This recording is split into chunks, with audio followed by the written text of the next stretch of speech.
Good afternoon, everyone, and thank you for joining our talk. My name is Daniel Jacobson, and I'm a program manager on Visual Studio, mostly focused on building tools for Windows developers. Hi, I'm Clint Ruckus. I'm a product manager on Windows Developer Tools. Today, we're really excited to share with you many of the changes that we've been building in Visual Studio 2017 and in Windows 10 with the upcoming Fall Creators Update. Just before we get started, though, I wanted to do a quick poll to kind of gauge where the audience is today. How many of you are actively developing in Visual Studio 2017? Quick show of hands. Most of you, awesome. How many of you stay up to date with the latest updates? Anyone try the public previews on a regular basis? All right, just a few of you. Cool. How many of you are actively building UWP applications in Visual Studio 2017? So not quite as many. All right, perfect. So that'll help me gauge exactly what amount of context to give in some of the topics we'll discuss. At the end of this session, we hope that we can prove to you why upgrading to the latest version of tools gives you the most productive and best development environment for building Windows applications. In addition, we want to show you the easiest and fastest way to get started building new universal Windows platform apps using a product we call Windows Template Studio. And finally, we want to demonstrate that you don't have to come from nothing. We know you have a lot of existing assets with WPF or WinForms development, traditional Win32.NET applications. We want to make it as easy and as seamless as possible to start migrating those applications forward to take advantage of modern technology. So with that in mind, let's review what we're going to talk about. We've really made changes pretty much from everything in the product with Visual Studio 2017, all the way from getting started to gathering mobile analytics, crash data, integrating with connected services, etc. And we want to kind of hit on every single one of those points for your end-to-end developer workflow. Along the way, we'll show you some little tips and tricks, some things you might not know, to hopefully make you a more productive developer. So let's get started. Can you switch over? So also, if you guys have any questions throughout the presentation, please step up to a microphone. We'll stop. We'll take questions throughout the entire presentation. Just let us get to a nice break point. Yeah, absolutely. This session is for you. We want to make sure that you leave with the info that you're looking for. So from the very beginning, for those of you who aren't yet on Visual Studio 2017, you'll recognize a brand new acquisition screen. With Visual Studio 2017, one of our core priorities was making acquisition as seamless, as fast, and as small as possible. So we have workload-driven acquisition. Can you step up to the microphone for that question? Zoom in a little bit. I'm going to keep plus. Ooh, too much. You might be. There we go. Is that better? Cool. So from the very beginning, when you start to install Visual Studio 2017, you'll get a new installer experience that's scenario-driven, workload-based installation. You don't need to install the entire product. It's not a guessing game as to which checkboxes you need to check. It's pretty straightforward. But with Visual Studio 2017 more recently, so for those of you already on 2017, this is news for you, we started integrating with Windows Insider Preview SDKs in our public preview installer of Visual Studio 2017. So for the first time with this preview, actually, with Visual Studio 2017 version 15.4 preview, we install the Fall Creators Update SDK preview for you. And that way, if you're on the latest tools, it's kind of implied you want to try the latest and greatest things. Now you don't have to worry about multiple installers to get your full tool set. So we've done a lot of work with Windows to make sure that all of these tools that you install will not break your production environment. So when you install the preview and when you have a production environment on the same machine, everything exists purely side by side. They're completely decoupled. So when you build your apps, you can still operate in a productive everyday development, but you can also try the cool new things coming out with Visual Studio and with Windows and not mess up your environment. Back to slides. Get ready for the next demo. So the next thing that we have coming out with Visual Studio 2017 version 15.4 coming out soon. Again, this preview is available publicly. If you just search for Visual Studio Preview, you'll find it. This is a tool called the Windows Application Packaging Project. I'm sure many of you are already familiar with the desktop app converter, which takes your existing Win32 installer technology and outputs an AppX, the modern Windows packaging technology, which is really awesome, and it's the fastest way to get into an AppX But what if you're still modifying or working on those Win32 projects? The way it stands today is you have to create your AppX at the end of development every single time you want to update your package. Now we have tooling in Visual Studio so you can work on both at the same time. So we're going to start with a WPF application. It's kind of funny in a UWP talk. So let me go ahead and just run the application to show you what we're working with. So this is a simple WPF app that's integrated with a cloud-connected SQL client database hosted in Azure with just a simple data grid control on the UI. And what I want to do is I want to go ahead and get this ready for more modern deployment using the AppX packaging format. And we'll get into some benefits of what AppX gives you, but first let me just show you how easy it is to do this in Visual Studio with the upcoming 15.4 update. So I'm going to return to my solution and add a new project. And we have this new template called the Windows Application Packaging Project under the Windows Universal nodes in the Add New Project dialog. So I'm going to call this one WPF ADO AppX because it's not really a binary output project, it's just a packaging project. And I'll leave these as default, which means this AppX will install on any Windows 10 device running at least the anniversary update or later. So now what I can do is I have this small project that has an applications node, and I can add a reference to my existing WPF application. And then that's new. Let's go ahead and set that at startup project. That was just a warning, so I think it's all going to work. And go ahead and run that. So you'll notice a couple key differences when you run this, but effectively you're still running the exact same executable behind the hood or behind the scenes. So now I'm running this app. It'll load symbols for debugging. And I can see on my taskbar, I have that default asset. For those of you familiar with Windows development, you can specify package assets for the start menu, for tiles, for your taskbar, etc.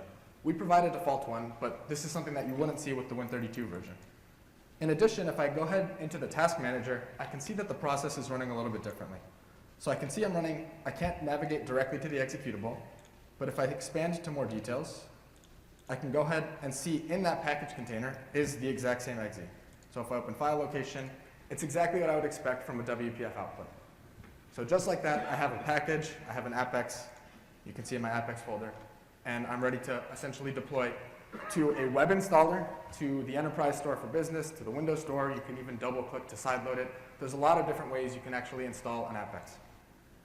Oops. Some of the other benefits of this packaging project are some of the Windows tooling that you're used to. For example, if you want to go ahead through the store create app packages wizard to create packages for multiple configurations or to associate with the product in the store, we have that tooling available. And we also have the package manifest designer. So you can specify visual assets, package identity information, different capabilities and declarations, you name it. Which brings me to another little trick that's new in Visual Studio 2017. For those of you who have been around since the Windows 8 development days, since 2015 building UWP apps, you're probably familiar with having to create your package assets for multiple scale factors and multiple types of assets, which was quite a process. With Visual Studio 2017, we introduced the visual asset generator for your package assets. What I can do is I can pick a source image, which is a 400 by 400 image, and my favorite to use is the Windows fire-breathing unicorn. I can specify all the different assets I want to generate and add all the different scale factors. And then I can go ahead and click generate. It's going to tell me that it's going to replace my default assets, which is fine. So those little X's are going to go away and be replaced with the unicorn. And what this does is it creates every single one of those assets that previously had to be created manually. Yeah, do you mind stepping up to the microphone?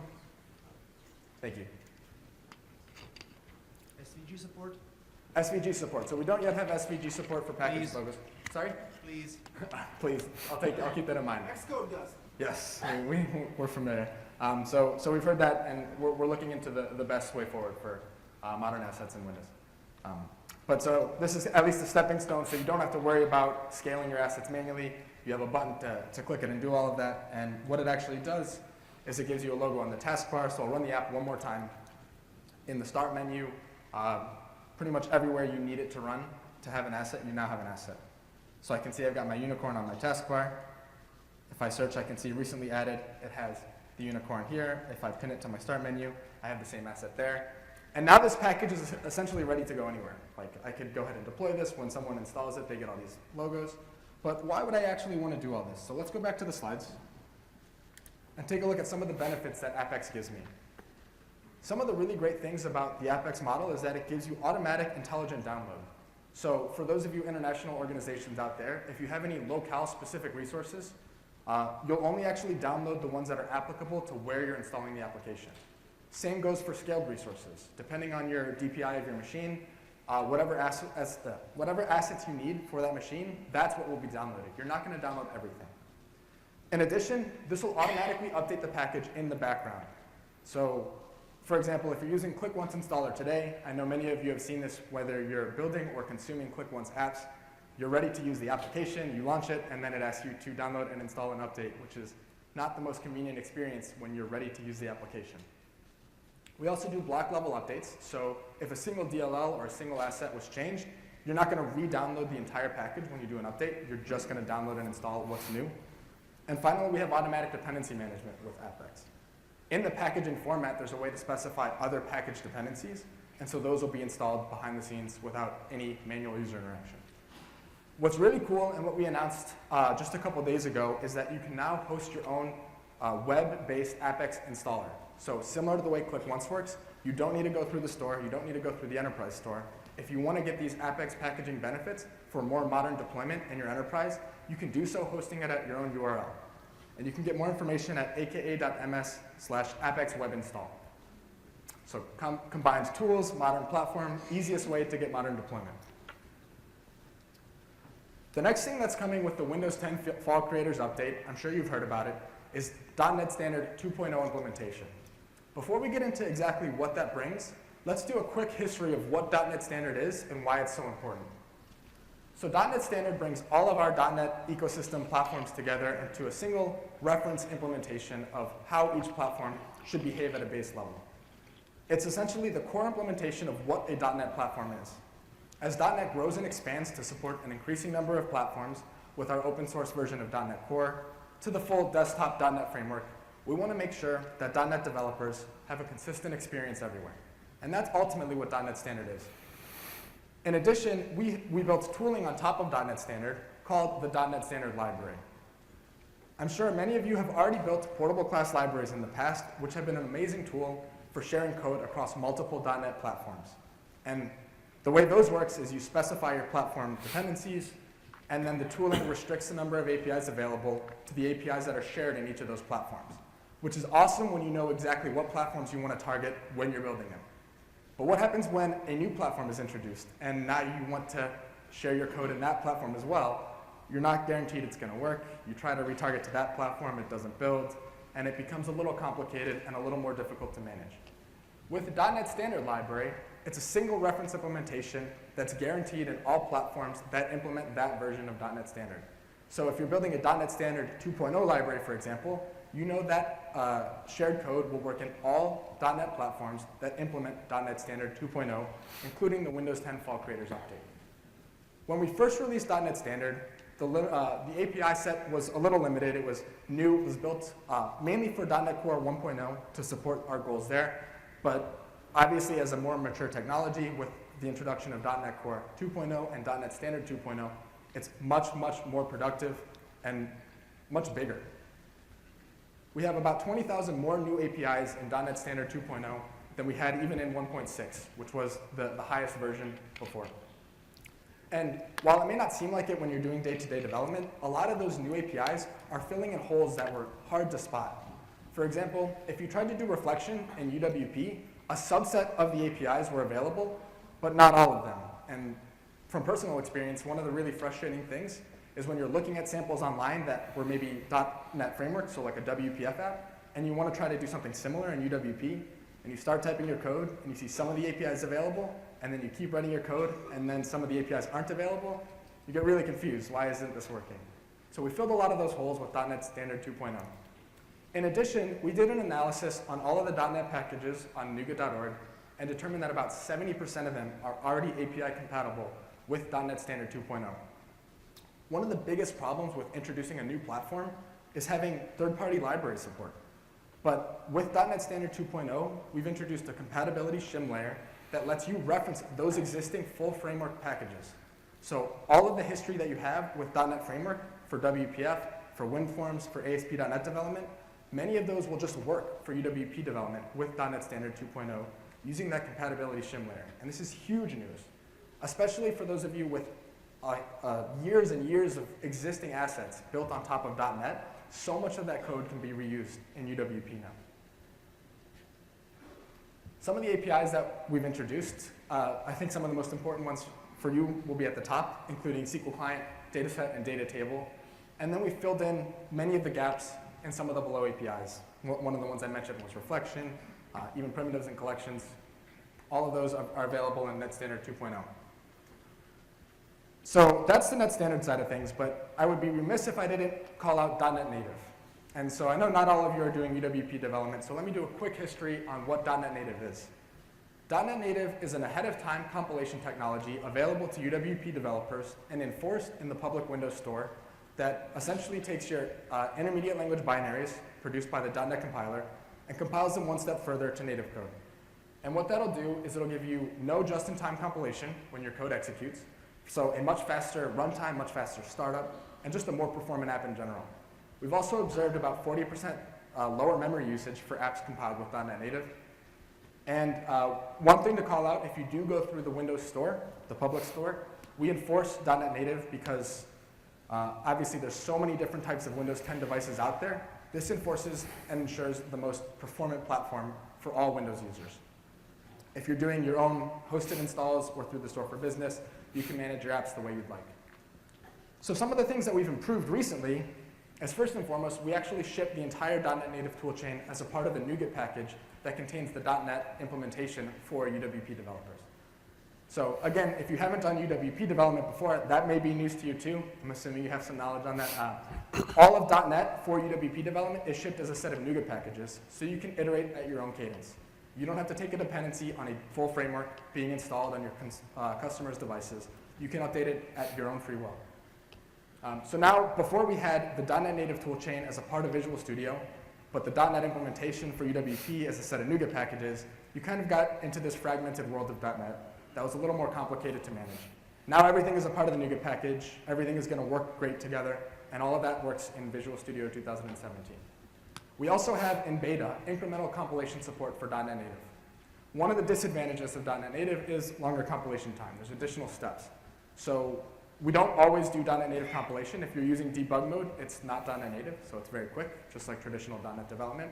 But when you want to test release mode, you see .NET Native. It takes a little bit longer. And now you can iterate more quickly while testing your app in release mode using incremental compilation. And finally, we have .NET Native portable PDB support for .NET Native, which is especially important when you consider the new .NET class library project system leveraging portable PDBs. Everything needs to work together, and so we're ensuring that that's true. So don't worry, I know that was a lot of slides. That's the longest portion of slides in this talk. The rest is demo heavy, so let's get back into Visual Studio. So what does all that mean for you as an app developer? Well, I just showed you an example of a WPF app integrating with a data table using data table adapters, talking to a SQL client table in Azure. What if I wanted to do the same exact thing in UWP? Well, before the Fall Creators Update, that was really difficult to do, but let me show you how easy it is now. So I'm going to go ahead and add another project to the same solution called UWP ADO Net Client, which will be a UWP application.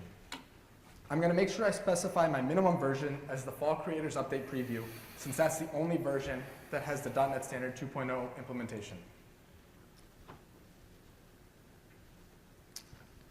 And one other thing that we've done is we made it so, actually let me get to that in a moment. This is done. So I'm going to go ahead and set that as my startup project. And typically when I migrate my applications forward, I just want to copy and paste the code and see what breaks. So let's do just that. In my WPF application, I'm going to take my data set with the data set designer and just drag and drop it into my UWP application. Now let's build the application and see what breaks.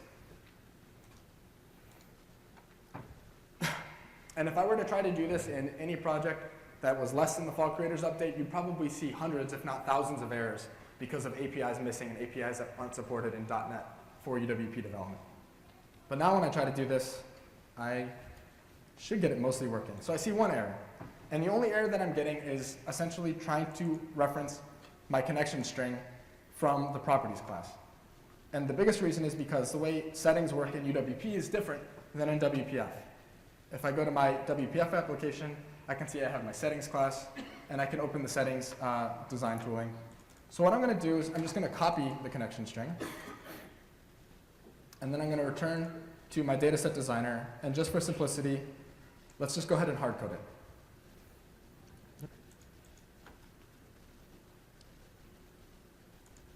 And now my application should build. So after this is done, all we need to do is put a UI around it. So XAML in UWP is slightly different than in WPF, but we've been making strides to ensure that all of the controls you're familiar with are either available in the platform or are available for free from some third-party provider. So the one that we're going to need that isn't available in UWP directly is the data grid control. But we've been working with Telerik to open source their suite of UI controls so that anyone can use them for free in production, which is really cool news. So I can see that build succeeded. Now I want to go ahead and create my UI. So let's close my existing documents and go ahead and add a reference to that Telerik controls library that I was talking about. Of course, it's shipped on NuGet, so it's really easy to manage, it's really easy to update, and I can go ahead and install it there. And now I'll show you how little code is necessary to actually rebuild the functionality that we have. Thank you. No problem.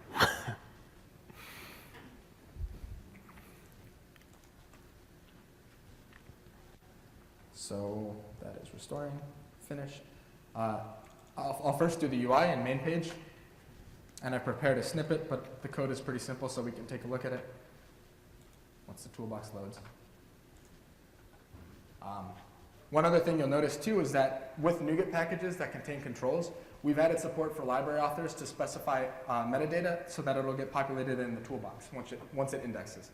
It's indexing all the controls. So here you can see I have all of the controls in my Telerik UI for UWP toolkit provided as a NuGet package. So as library authors build more and more XAML controls for NuGet, you can still get that familiar toolbox experience to know exactly what controls are available to you.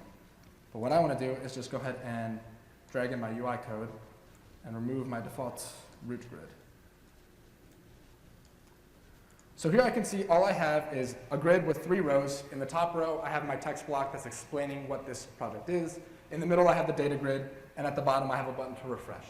For time's sake, we're just going to implement the refresh functionality, but doing save and delete is the same as it would be in WPF using the data table adapter controls. One other new feature in Visual Studio 2017, lots of little tidbits here, is automatic XML namespace completion for XAML. So I'm sure many of you have experienced this. You're referring to documentation. You're looking at a sample online. You try to implement a control, but you don't have the missing reference. Well, now you can use control dot, add the missing namespace, and it resolves. So I won't quite see it on the XAML designer until I build, but if I go ahead and build, I should see my data grid control that's empty with no data yet, and I can hook everything up in the code behind. It might fail because I forgot to create the click event handler in the code behind, but we can go ahead and do that just now. So I'm going to do the same thing that I did in the UI to add my code behind.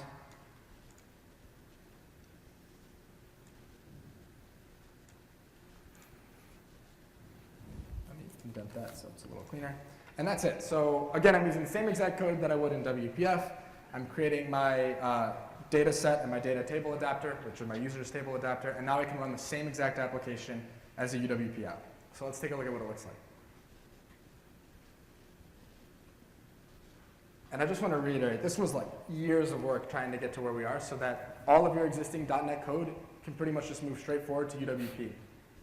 And what's really great too is if you wanted to go the .NET standard library route, so I'm doing this in demo sense, but the best path forward is take your existing .NET applications, migrate as much of the backend code into existing .NET standard libraries or to new .NET standard libraries, and then reference those for your UWP application.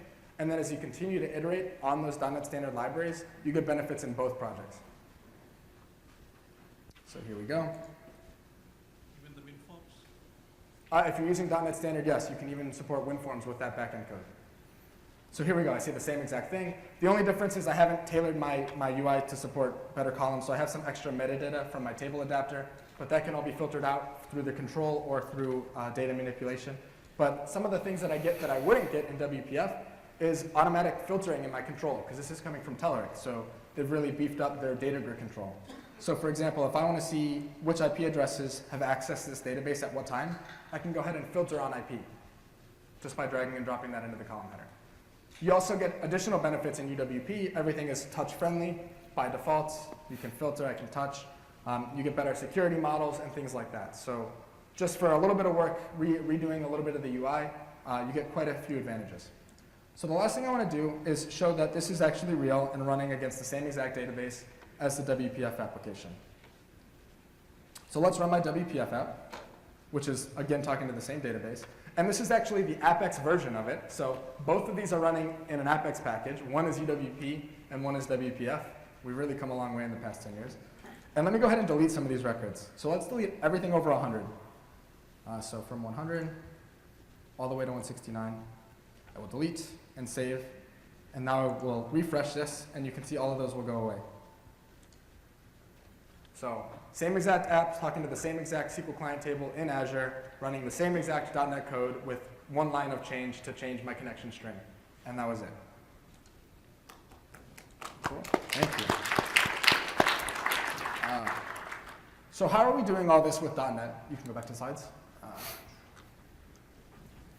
So as I mentioned, when Windows 10 was released, we had an implementation of .NET Standard 1.4. And with the Fall Creators Update, we have an implementation of .NET Standard 2.0. Now, you might think, how am I supposed to keep track of all this? Which NuGet package versions do I reference? How do I know if I'm doing the right things? We're trying to make that as easy as possible for you as Windows developers. So the next topic is some of the updates to NuGet that makes it so you don't have to worry about the versions of the .NET package that you're referencing. We handle everything behind the scenes. And that's called NuGet package reference. If you've built UWP applications starting in Visual Studio 2015, you've probably seen the project.json file, which is the way NuGet package dependencies were specified. We've evolved this model, and this is going to be the standard going forward for all .NET projects, into this package reference model, which is project-based. This is more similar to the way you do existing assembly references, however you do any sort of project references, because all of the metadata is embedded in the project file. And that gives you direct MS Build integration, which is awesome. So let me talk about what some of those benefits are. One of them is enabling package management across multiple projects. I know a lot of you manage 50, 100, 200 internal applications that may need tweaking every now and then, and that's a lot to go and update. What you can do with package reference is you can create a shared MS Build targets or props file that manages your project dependencies. So let's say you have a core set of libraries in your organization that all of your projects depend on. What you can do is create a shared MS Build props file that references that library, and then every time you need to update it, you don't have to go into your 50, 100, 200 projects and update that versioned reference. You can update it in a single location, import that props file in the build process, and now all of those projects automatically get the updated reference. So it just makes managing, especially lots and lots of projects, much easier. In addition, you get finer control over package dependencies.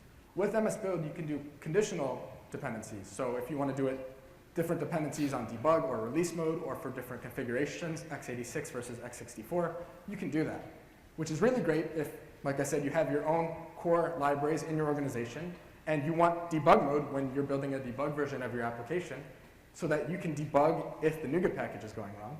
And then you can switch to a more optimized version of your package in release mode. Like I mentioned, this will be the package reference model going forward. So all .NET projects will start to adapt this over time, whether it's WPF, WinForms, console applications, UWP, you name it. And then the last point is what is really important for UWP development, and that's platform multi-targeting. So what you can do with platform multi-targeting, and I'll go to the next slide, is you can specify different framework monikers in your NuGet package. And so what we did with the .NET reference for UWP development is we have both versions of the .NET Core for UWP implementation in the package. One has a different framework moniker than the other, though. So if your target platform min version of your UWP project is anything less than the Fall Creators Update, you automatically, behind the scenes, get the .NET Standard 1.4 implementation for your UWP development. If you switch your minimum version to be Fall Creators Update or above, we'll automatically get the new version, which is the .NET Standard 2.0 implementation. And you as library authors can do this as well. If you need to take a very specific version dependency in Windows, you can specify different target framework monikers. And that brings me to my last point, When I did file a new project, I reiterated that my minimum version was the Fall Creators Update. If you want .NET Standard 2.0, don't forget to update that minimum version to the Fall Creators Update of Windows 10. So the next topic is more about, all right, I've started moving my assets forward. Now I want to make my UI pretty. So let's talk about the XAML Designer. How many of you frequently use the XAML Designer? Should have done one more poll. Not too many. How many of you don't use it because it has problems? All right, all right. So we recognize from the community that there are some issues with the XAML Designer, and let's take a look at how we're trying to solve that. Before I get into these demos, I just want to make a couple of comments about the changes we're making to the XAML Designer. We realize performance is not where it needs to be. We recognize that reliability is subpar, and we need to improve that. To do that, though, we're effectively rebuilding the architecture of the XAML Designer from the ground up on top of more modern runtime technology, the same technology that powers some other XAML debugging tooling.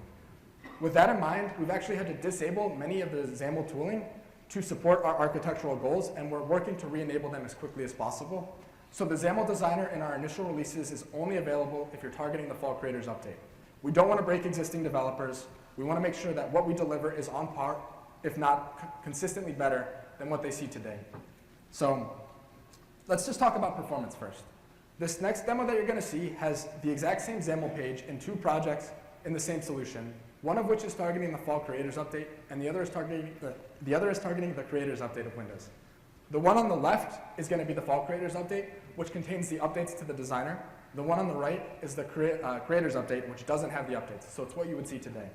So I'm going to open the solution, and it'll be kind of quick. But let's take a look at how much faster the updates to the XAML Designer opens up. So the updated one is finishing right now. That one's done. And the one on the right is the Creators Update. Still going. So we know performance is a problem, and that's why we're heavily investing in making it better. And there we go. So we can see it's almost a 2x performance improvement, if not more. One other thing just to call out, on the left side, you can see an acrylic brush control being rendered. That type of control would not render in the existing designer. The existing designer won't be able to execute any sort of composition runtime code or any sort of animation code or anything like that.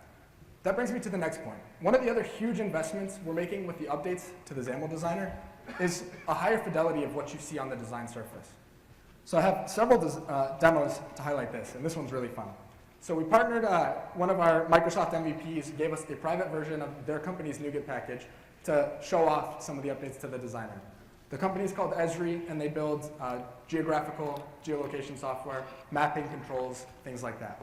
So here I have this control that's rendering an imagery view of the world. But what if I want to see a topographic view? Well, I can actually just update that and see the code render and run the code in the user control, in the code behind, and update seamlessly, which previously wouldn't have worked. I can also change my bookmark to, let's say, San Diego, and now I can see buildings and everything like that. And I can consistently modify these properties and get an updated view on the designer in almost real time.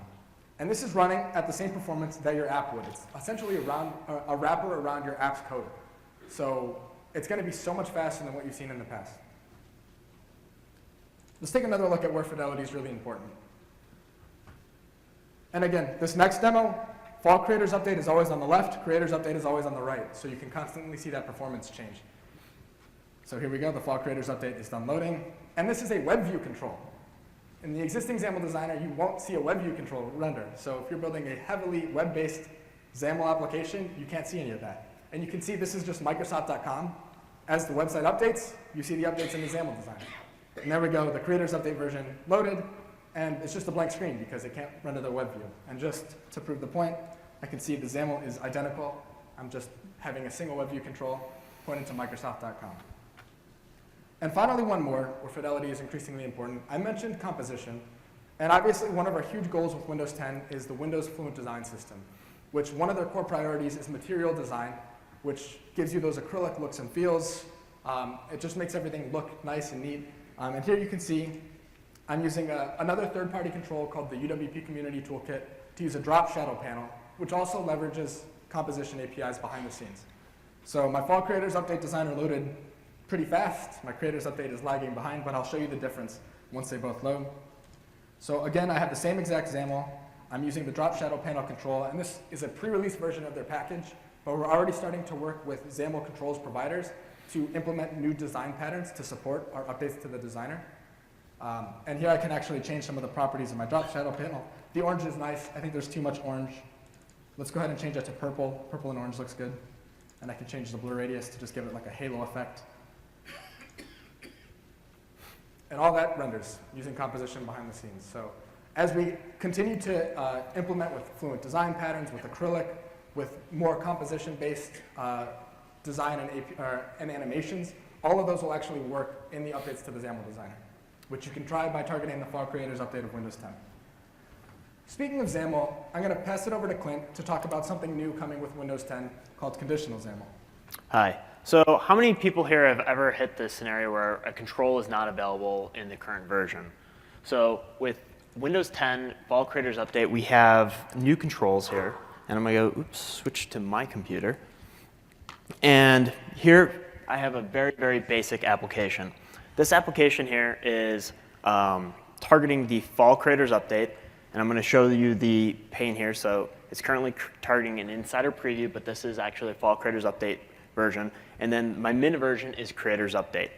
To do conditional XAML, you do need the Creators Update or greater to do this. So I'm going to add in a control that is File Creators Update only, and it's the color picker. So I'm going to just quickly add this. And you'll see that Visual Studio throws up a warning here really quick and says, hey, it's not available with your min version. So if I were to deploy this to a Creators Update system, of which, I have one right here to a virtual machine that we'll deploy and test this against, you'll see that it would crash. It wouldn't even get there. So with everyone's favorite control period autocomplete, we can add in conditional XAML. So I'm going to quickly add this in. And you can see up here, it says, is API contract present? This is the same API contract that you get in code behind as well to do API contracts. So here, it's API contract 5, which is File Creators Update. And what you can also do here is you can use the negated version and say, is the API contract not present? So what I'm going to do here is I have this wonderful acrylic brush. Acrylic brushes are File Creators Update only. So I'm going to go and quickly append that on here. And then let's negate the orange brush and make that not File Creators Update. So when I run this application on my current system here, which is a File Creators Update system, you'll see a white rectangle, this rectangle. You'll see a composition brush, an acrylic brush, and you'll see the color picker. So let's go run this really quick. And while this is compiling, you'll see those. And clearly, I did not type something correctly. Double colon. Good catch. Good. Thank you, everyone. And then one above. Nothing like demoing live. Sorry, we have lots of smart developers in the audience to fix our mistakes. So once again, while this is compiling, you'll see the white rectangle, which just has a white brush along with an opacity. You'll see the composition brush, the acrylic brush, and the touch-friendly slider color picker. So you can see like the true difference here between just an opacity with the brush with a material actually applied to it. So just to prove same code, same everything, I'm going to go switch to my remote deploy system here. So I'm going to go deploy against it and boot it up here. So here you'll only see two rectangles. You will not see the color picker, and you will not see the acrylic brush as soon as the deployment happens. And so with this, now you can do conditional code behind as well as conditional XAML, right? Yeah. OK, so, and that is conditional XAML. As you can see, just pretty straightforward to add in, super quick. And the Visual Studio actually does catch scenarios where you could get in trouble as well.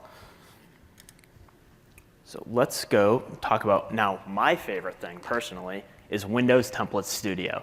Windows Template Studio is the fastest way to get from file new to a compiling application. It is a wizard-based solution that basically gets you from what you want your navigation pattern to be, to your framework, all the way to your features and pages in one easy step. So let's go switch over to my computer again, and let's go close this solution. Yes, let's actually stop debugging. And then I'm going to go to my file new. Now, this is currently an extension that you do need to install, so you can either do it from Visual Studio or you can go to aka.ms/WTS and it will install. I'm just going to click OK here. Now, it's going to go out and every 24 hours check for new templates. And from there, if there are new templates, it will download the newest. It works offline as well. So here you can see at the top we have your project type. This is your global navigation system. And then below you can say, pick your framework.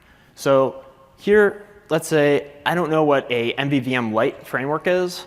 And I can click the little eye and I get a rich markup and understand what it is and why I would potentially want to use it. So MVVM Lite sounds great, so I'm going to go select that.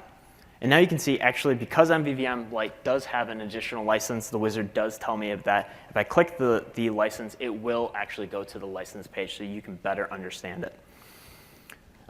We also partnered with Laurent, who is the author of MVVM Lite, and made sure that what code is being produced is up to his standard. The next release that will be released mid-October, we're also adding in Calibre and Micro, and we're looking proactively into adding in Prism. So I'm going to go click Next, and here you can see pages along with features. So if I really quickly wanted to add in a settings page, let's go add in a master detail. I can rename this as, let's go with Clint's awesome page. Click OK. And we can move this awesome page to be the top page. Let's go add in a maps page as well. And let's actually add in some really complex stuff, such as suspend and resume. And let's go add in even a background task. If I wanted to, let's go add in a first-time run prompt. And let's even add in the URI scheme, which allows us to do deep linking directly into our app. I click Create, and with that, it will start generating my project. And from here, I can F5 it. Another great thing we do is we provide to-dos. So key things like a background task, we cannot make assumptions on what type of background task you want. Do you want a location-based background task? Do you want a timer-based background task? And because of this, we actually give you guys homework. And these homework items are in the task list here. So while this is still grabbing the references here, I'm going to go show you the GitHub page. So this is also a community-led project that is open source. So here you can see everything we do. You can see all our wonderful branches. Everything we do is in the public's eye. We don't hide anything.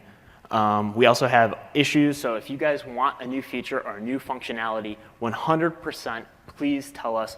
We try to make sure that everything is up to snuff, and if there is a problem, we fix it right away. So I'm going to go back here, and I'm going to go bust out my Solution Explorer. You can see this looks like an app that you'd expect it to look like. The code is exactly what you'd expect, and once again, here are your to-dos at the bottom. So they're all in your task list. So if you go to, let's say, hey, set your map service token, this is something, once again, we can't do for you, but you can easily do. And we tell you exactly where to put the code, exactly where to go get the API keys and everything. So if I go and, so if I were to run this right now, it would run.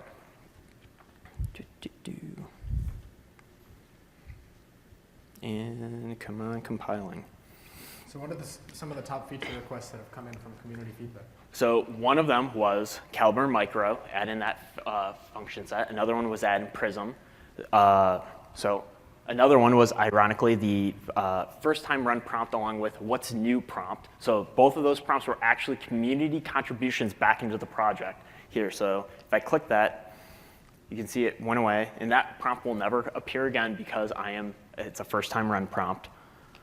And you can see exactly, hey, Clint's awesome page was the first page added, my maps page, and even by default, yes, I want to give you my permission, I have theming support built directly into the application.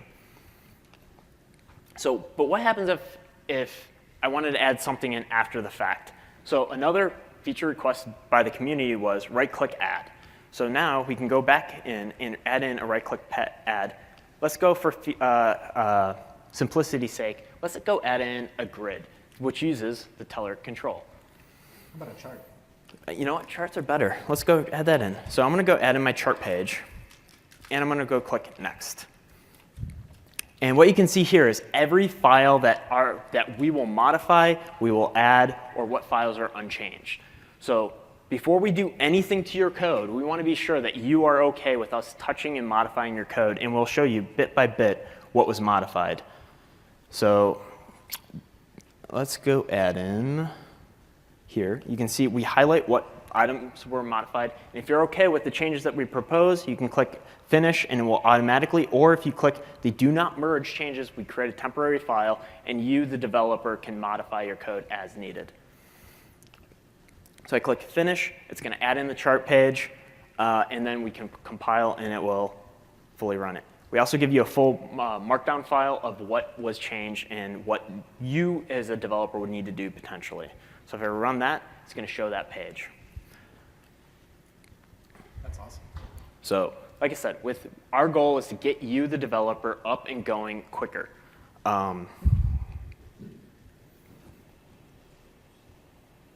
Build failed conflict. So in theory, this should have worked. If it didn't,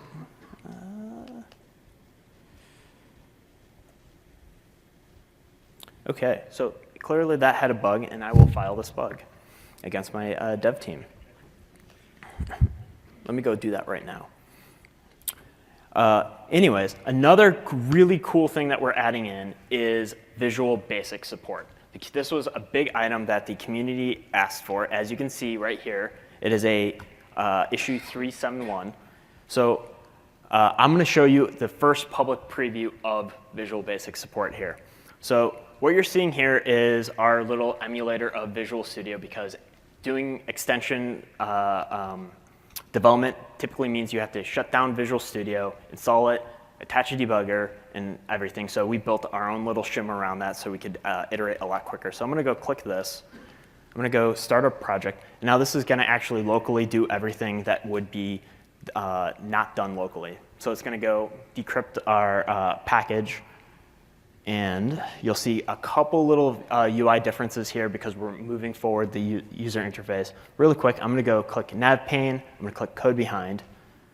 I'm going to go add in a settings page, a couple blank pages. Click Next. I'm going to add in Suspend and Resume, and I'm going to click Create. So here, now it's going to create everything. And just for simplicity's sake, I'm just going to have the already open, fully baked out Visual Basic project. So here you can see on the right-hand side, all these files are exactly what you'd expect in your application. The code looks exactly like what you'd hope a Visual Basic application would look like. And if I even ran it, shocker, it looks and acts just like a normal application because it's .NET under the hood. So if you're interested in helping out, we have, like I said, aka.ms/WTS. We'll link to our GitHub page. To install, go to aka.ms/WTS install, and that will go to our install page for the quickest way to install. Awesome. So we've seen how it's easy to bring our existing assets forward using .NET Standard 2.0 and the desktop app, the Windows Application Packaging Project. We've seen what it's like to use XAML design tools, and we've seen how easy it is to get started with a full-fledged application with Windows Template Studio. Now let's take a look at how we can debug our applications, and more specifically, UWP and XAML-specific debugging tooling. Did I mention that? So I have a sample application that is effectively an inventory management system for a company. And this is a sample that is available on GitHub. The link will be at the end. What's really neat about this application is it's designed to demonstrate the power of Windows 10 and an enterprise-ready solution. And it was also built using Windows Template Studio. So at the very beginning of this project, they went through the wizard that Clint just showed off and created their scaffold, and then they made their modifications to get everything working as they wanted. So before I show any debugging features, let's just take a look at this project. Build and deploy. And one other thing I can do is take a look at the task list to see what tasks are remaining. So I can see I haven't actually added any sort of logic for authentication, which means when I sign into this application, I can use like username test, password test, and it doesn't do any verification. So we'll change that in a later demo. Oops. So here we go. I can see my application running. It's a bit of a bigger application. So just to prove a point, I'll go ahead and do test, password test, nothing matters. Now we'll sign in. So here I can see some of the Fluent design patterns in the navigation menu. I have my acrylic background, and I can also see when I hover over these navigation menu items, I can see the light glowing in front. So some of these new composition-based rendering artifacts that just make things pop and make things look really neat. What this application does is it also relies on some of the teleric controls that we demonstrated earlier. So if I want to view this in a more data-dense way, I can view the data grid, and I can do some of the filtering that we saw earlier. And I can then go ahead and click on any one of these items and edit this. So these are essentially the items that I have in an online catalog for a store selling dev merchandise. So .NET hoodies, .NET hats, t-shirts, you name it. If I want, I can edit the price. I can make things active or inactive, and all of that will be reflected on my storefront. I also have some fun animations that were pretty easy to implement, and all this will be available on GitHub. So if you need to build something similar, it's accessible to you. Well, let's take a look at some of the neat debugging tools available in Visual Studio 2017. So for now, I'm going to log out and just activate the buttons below. And I don't really like that black style button. I want to change it. So what I can use is XAML UI debugging, which was initially introduced in Visual Studio 2015, but we've made it a step further with 2017. So I'm going to click on that button and navigate to my live visual tree, where it should show me exactly where that button lies and essentially my running document outline. For those of you not familiar with XAML UI debugging, this is available for WPF, UWP in 2015 and 2017, and it's the fastest way to figure out any sort of UI issues you're having with your XAML apps. So let's go ahead and then modify the runtime property of this button to change the background. So I want to have it match some of those login artifacts, so let's make it teal. Oops. So now I can see that that button color changed. Well, that's great, but that button is actually inheriting from a style, and I only applied it to that single button. I didn't modify my XAML. If I were to go ahead and stop and restart this project, nothing would have changed, nothing has persisted. What I can do with Visual Studio 2017 is navigate directly to the XAML, and I'm going pretty deep into the stack. So this is going to be in my styles, not even in the view, where I'm essentially applying the authentication button style. And if I were to navigate up, I could see, all right, here's the actual login view page. I could find the button, the login button. Button control. There's my button control. So if I were to navigate to the actual XAML, here's the button control that inherits from authentication button style. But let's go back to the authentication button style and change the background there. So again, let's make it teal. And because I'm modifying a style, that's actually going to apply to every button that inherits from that style. So now I can see both buttons have changed. I can save this XAML file. When I restart the project, all of those changes have persisted. So as you're going ahead and building your XAML, whoops, one of those using Visual Studio Preview's little hiccup. So as I develop my XAML, I can find my issues faster than ever before. I can tweak the properties using the log property editor. And then once I'm comfortable with how the UI looks, I can go ahead and actually make those changes in my XAML and have it persisted so that I don't have to remember what I just tweaked and fix it later. And have it update in real time. Mm-hmm. So another neat tool with Visual Studio 2017, this is not in 2015, this is 2017 only, is called UI analysis. And this is a runtime diagnostics tools for figuring out performance and accessibility issues that are otherwise pretty hard to find in your UI. This is off by default, but you can turn it on by going to Select Tools and selecting UI Analysis. Just to show what some of these do, let me go to Filter and show UI Analysis. So I can see I've got a lot of events. And you can filter to the ones that are important to you. If you don't care about having everything using x:bind compiled bindings, you don't have to worry about that. You can filter out those events. But the ones that are really important to me are some of the accessibility ones. So where I see missing UIA name, that's a problem to me. And let's find out what one of those does. So here I can see element of type eshop.uwp.controls.catalog item has UIA name that is null or empty. What does that actually mean? So let's just go ahead and click more information on this issue and find out.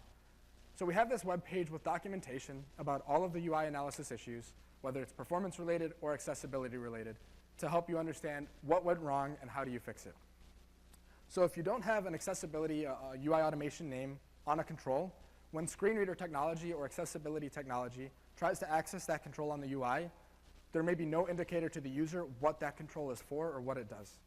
And that's exactly what this is telling me. If the user reaches an element with no name, they have no way of knowing what it relates to.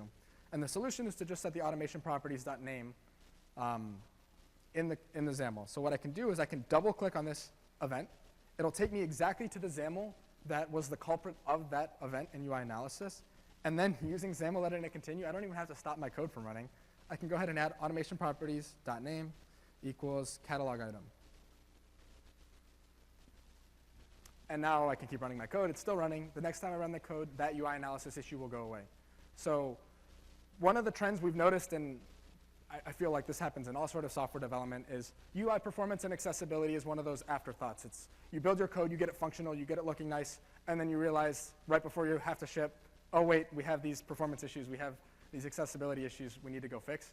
When you develop with UI analysis enabled, it brings all these events to the forefront of your development, so you're not scrambling at the last minute to fix all of those issues. And you can just fix them as you develop. It's really powerful.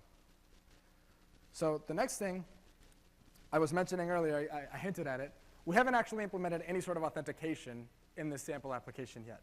Since this is just a public sample, anyone can go get it on GitHub, we didn't want to have to do heavily coupled service integration so that you would have to go configure your own Azure service and figure out how to do authentication. But guess what? It's actually not that hard. So let me show you how easy it is to get real authentication in this application. And we're not going to do anything with our authentication, but one of the hardest things is getting that user authentication access token that allows you to make secure user-provided web requests to any sort of web service. So with Visual Studio 2017, we have this connected services virtual node in the Solution Explorer. And what I can do is right-click and select Add Connected Service. I want to integrate with an Azure App Service mobile app, and so I'm going to do that. And I've already configured an Azure service running in the backend with Facebook authentication. But the same service will work with Google, Microsoft account, Twitter, Azure Active Directory, you name it. You just have to do a little bit of cloud configuration to support those different authentication styles. And this will take a second. It's indexing my different subscriptions, and it's going to go ahead and find that resource. But once I do that, I can go ahead and add it directly to my project, which does a lot of the work for me. So here I have my Ignite demo service. And now when I click Add, it goes ahead and installs the SDK, the Azure Mobile Client SDK, which is essentially my gateway into any sort of functionality that my service provides. And it adds a global singleton object instantiation of my mobile service client in the app. So in app.xaml.cs, you'll see a new line of code was added that is that mobile service client. Every sort of operation I do with my service, I do through that object. And so, for example, when I authenticate my user through that object, every future request coming from that object now attaches that authentication token. So I make authenticated web requests rather than having to rely on no user identity. As soon as it completes actually installing that package and adding that reference, it then takes you to the documentation on how to use it, so you're not lost. You're guided along the way, including authenticate users. So this was the exact documentation I followed to figure out how to do authentication, and it just takes a couple minutes. It's pretty straightforward.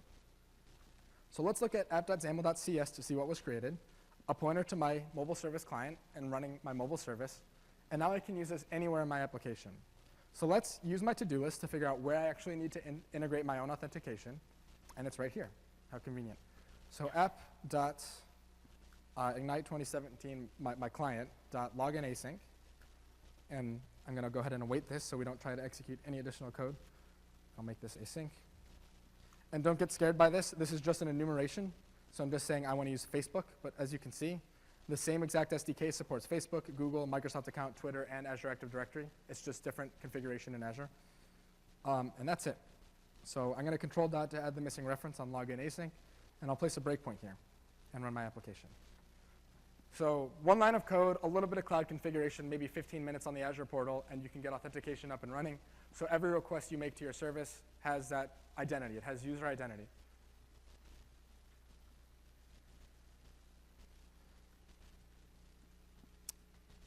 And this will run in just a sec.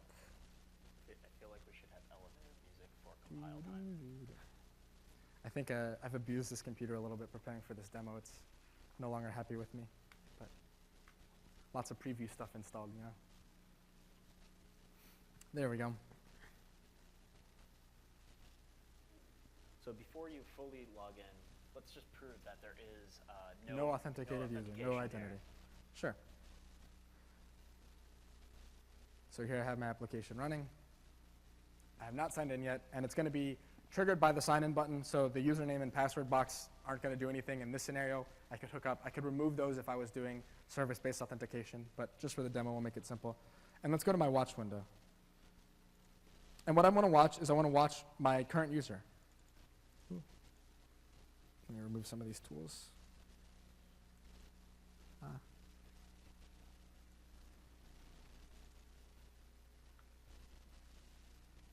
Oh, you're right. I need to hit the breakpoint first. Thank you. Let me click sign in and then add. Oh, there we go. It's already there. I'm losing my mind. Thank you. So here I can see my current user is null. I have no current user with my mobile client object. So any request I make is anonymous. There's no identity. There's no user that is actually creating that request. So let's go ahead and continue execution of the code. I'll press F10 to sign in. I'll get that familiar sign-in prompt. I'm just using a developer test account, so this isn't a real account or anything like that, but it is a useful tool. So I can see that familiar Facebook login prompt. I can go ahead and click login, and I will return to my breakpoint. I can now see I have a current user instantiated with a mobile service authentication token. So every request I make to that service using that same object is now authenticated. It is no longer anonymous, and it has an identity. And what I can do with that is make authenticated requests in my Azure portal service. So I could essentially query the Facebook Graph API to get the username and the email or things like that. So just a couple minutes, and I have identity. It's pretty powerful. So that brings me to the last demo. I can switch over. So we've built an app. We've integrated connected services. We've shown design tools, debugging tools, everything you need to be productive. But what about analytics? How do you actually measure who's using your app, how they're using your app, and things like that? So let's take a look. So how many of you are familiar with Hockey App? A couple of you. How about Visual Studio Mobile Center? A few less of you. A couple down there. So Visual Studio Mobile Center is our evolution of Hockey App. We're making improvements to essentially make it your command center for all mobile app development. So push notification services, analytics, crash reporting, distribution, you name it, can all be done from Visual Studio Mobile Center. So let me show you how easy it is to integrate analytics. So if I wanted to add a new app, I could go ahead and add new application in the top right, and I could select Windows and UWP. But I've already built an app for this demo, and I'm just going to go ahead and start there. And the first page I'm greeted with is the instructions on how to integrate it into my own application. And that's it. It's just a single page of documentation. That gives me pretty complicated analytics in terms of daily active users, monthly active users, weekly active users, with a single line of code and a couple NuGet references. So let's go ahead and add that. Before this talk, I've already added the different references. So I have Microsoft.azure.mobile, Microsoft.azure.mobile analytics, and crashes as NuGet package references. And let me add that single line of code into app.xaml.cs. Go ahead and remove that breakpoint too. I need to put it in the onLaunched event and add a couple missing using statements. So I'll use control dot and control dot. And one thing that we currently have in beta, so this is not available for everyone, but it's coming soon, is crash analytics directly from Visual Studio Mobile Center as well. And I'll go ahead and show that as well. And it gets a little complicated. Oops, I spelled crashes wrong. I just created a type that I don't need. My mistake. But as we're doing that, let's go ahead and take a look at Mobile Center, the portal. So I can click on analytics. I've been using this for the past week as I've been preparing for the demo. And with that single line of code, I get most of these first charts. So I can see daily sessions per user, what devices people are using, session duration, monthly users, weekly users, daily users, what languages. It's an additional line of code, a single line of code to figure out locale. So if you have like locale-based resources, you can say this user is coming from this location, so I can see that I'm from the United States. I can then see which devices of the application are being used per version. There we go. Crashes, I spelled it right. And now I can go ahead and run this application with F5, and I get analytics. In addition, I mentioned crashes. Since this is still in beta, we're still ironing out some of the issues. You don't get fully symbolicated crashes, but you can still figure out what type of exceptions are being hit. So I can see I hit a divide by zero exception, and I just integrated a fake crash to get the point across. But what you'll see is you'll see how many crashes are happening per day, and they'll be broken up by crash group. In addition, when this is released broadly, we'll have fully symbolicated crashes, so you can figure out what line of code is actually resulting in a crash for your users, and how many users are hitting that per day, not only that, but with analytics, we have custom events. So you can have events associated with crashes as well to see, okay, what events did that user encounter before they hit the crash? So in other words, if you do this properly, you can add custom events to figure out, all right, exactly how are the users using my app, and what are they doing when they encounter that crash? So it's really easy for you to figure out from the data how to reproduce common crashes that are happening in your application. And adding custom events is as simple as, let me stop debugging. Just a single line of code. I'll demonstrate that, and then we'll move to the end. So my on launched, if I wanted to do a custom event, I could do analytics.track event, app was launched. So single line of code spread out throughout my button clicks, whatever's happening in your application, and you can track all of those events in the Mobile Center portal. Cool. So those are the new things that we hope you're really excited about in 2017. If you haven't seen some of these related sessions, we'll leave this up for a moment. You can take a picture to refer back and watch some of them online. If you're interested in Windows 10 development, we recommend taking a look at some of these, as they should be valuable to you. I'll leave this up for a minute. If you have any questions, please head to the microphones. We still have a few minutes to answer questions if you'd like. I'll leave this up, and then the next slide is resources. Yes, please, can you head up to the microphone? Thank you.